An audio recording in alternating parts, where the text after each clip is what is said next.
Hello friends, நீங்கள் எப்படி இருக்கீங்க? வெஜ் பர்கர் வீட்லேயே பண்ணுறதுக்கு ஒரே ஒரு வெங்காயம் எடுத்துக்கோங்க, ஒரு பச்சை மிளகா, கேரட் வந்து நான் 2 எடுத்திருக்கேன், உருளைக்கிழங்கு 4 எடுத்திருக்கேன்.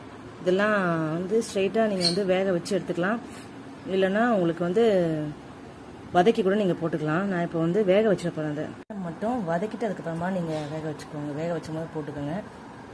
எண்ணெய் ஊற்றிக்கோங்க. ஊற்றிட்டு ஒரு பச்சை மிளகா போட்டுட்டு அதுக்கப்புறமா இஞ்சி பூண்டு பேஸ்ட்டு 1/2 டேபிள் ஸ்பூன், அதுக்கப்புறமா 1 டேபிள் ஸ்பூன் ஜீரகம் ஆட் பண்ணிக்கோங்க. இதோட வேக வச்ச கேரட், உருளைக்கிழங்கு ரெண்டுத்தையும் எடுத்து இதில் மிக்ஸ் பண்ணிக்கணும்.